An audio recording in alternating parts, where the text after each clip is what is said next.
शिक्षकों और सभा में उपस्थित सभी गणमान्य शिक्षकों मेरी तरफ से 76 रिपब्लिक डे की बहुत बहुत शुभकामनाएं। मैं सभ्य तस्वीर देश प्रेम और राष्ट्र के उपलक्ष्य में अपने कुछ विचार आप सभी के साथ साझा करना चाहती हूँ।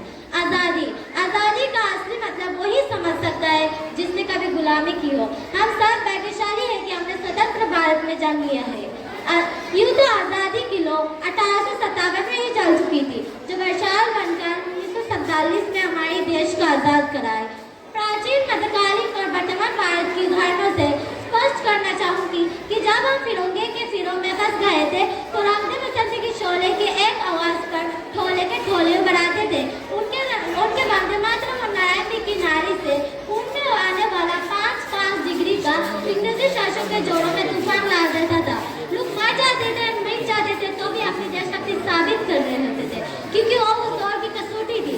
उसके बाद 62, 65 और 71 की युद्ध में अपने सुहाग गंवा देने वाली औरत जब घर के हालात ये हो जाया करती थी कि प्यार भी भरपूर गया, मांग का सिंदूर गया, नन्हे नौनी हालों की लंगोटियां चली गई, चूटी चूटी बेटियों की चूटियां चली गई, बाप की कमाई गई, भाई की पढ़ाई गई, ऐसा स्पष्ट हुआ पता ही चला नहीं। पूरी जिस्म की गुटियां चली गई और आपके लिए तो एक हाथ में बड़ा है साहब, किंतु मेरे घर की तो रूठियां चली गई, मेरी घर की तो रूठियां चली गई। ऐसे हालात पैदा होने के बावजूद भी एक माँ अपने बेटे को सड़क पर दुश्मनों की धज्जियां उड़ाने के लिए भेज देती थी और उसके लिए खत लिखाकर ये भेजा करती थी कि अम्मा ने खत लिखा है बड़ी ही चाव से, पुत्र मेरे ना घबरा जाना, 1 इंच भी पीछे न हटना, चाहे इंच इंच ही कट जाना, चाहे इंच इंच ही कट जाना।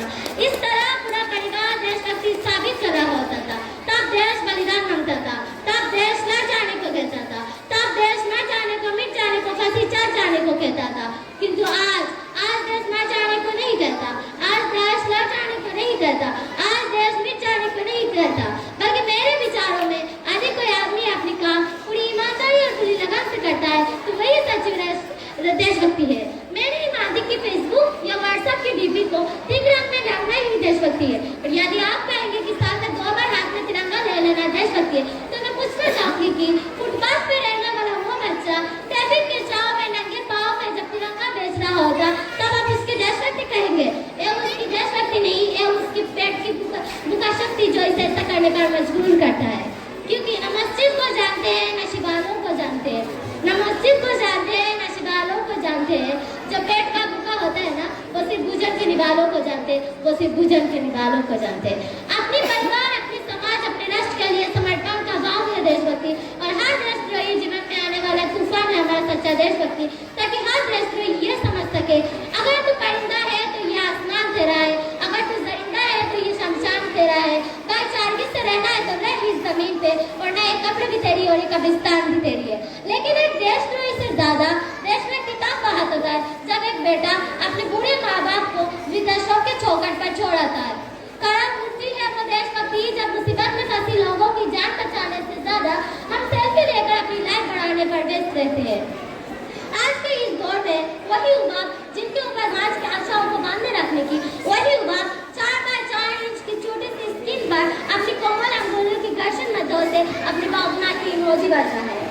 4 बोतल वोट का काम मेरा रूस का भारत का भविष्य तबाह कर रहा है।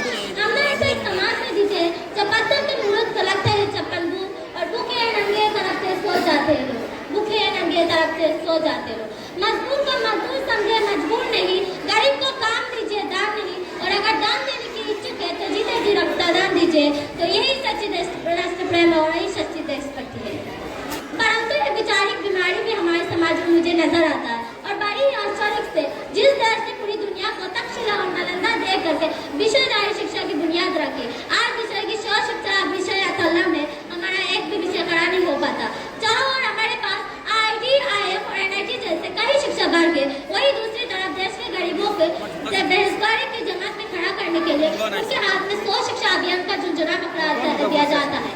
मैं बता दूं कि हमारा शैक्षिक बीमारी का एक कारण है क्योंकि हमारे देश की शिक्षा नीति केवल 2 तरह के लोगों में बनती है, पहले जो विद्वान है और दूसरे जो धनवान है।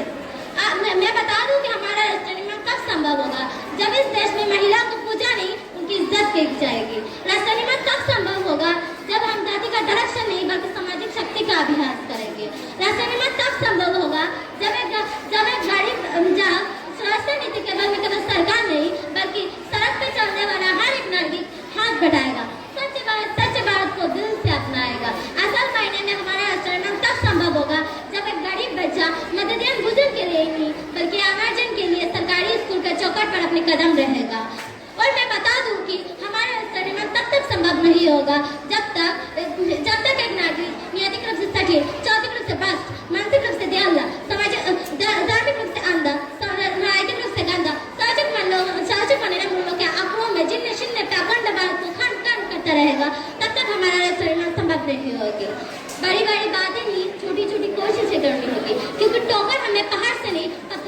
लगा करती है। I, being an India, I, being a student, I, being a sympathizer of this motherland and I'm proud to be an India. और मैं सैल्यूट करना चाहूंगी सड़क पर दिन रात हमारे रक्षा के लिए खड़े उस जवान को, यहाँ की पुलिस, प्रशासन और किसान को और इस देश के हर एक इंसान को जो अपनी काम पूरी ईमानदारी और पूरी लगन से करता है, जिनके बिना राष्ट्र निर्माण की कल्पना करना भी असंभव सा लग रहा है। और आज इस मंच पे कोई जिम्मेदारी के साथ मैं भारत की बेटी ये कह दूं कि हमारे राष्ट्र तब संभव होगा जब हम सब, मैं, आप, हम सब मिलकर ये प्रोड्यूस करेंगे, क्योंकि हमारे देश की जिम्मेदारी नहीं है हमारे आगे ले जाने की, हमारी जिम्मेदारी है हमारे देश को आगे ले जाने की, हमारे राष्ट्र को आगे ले जाने की, हमारे समाज को आगे ले जाने की। तो आज मैं बस यही कहना चाहूंगी कि मेरा हिंदुस्तान महान था, महान है, महान रहेगा, कि मेरा हिंदुस्तान महान था, महान है, महान रहेगा। होगा वास्ता सबके दिलों में बुलंद, तो एक दिन पाकिस्तान भी जय हिंद कहेगा। पाकिस्तान ही क्यों, सारा जहां जय हिंद कहेगा, क्योंकि सारा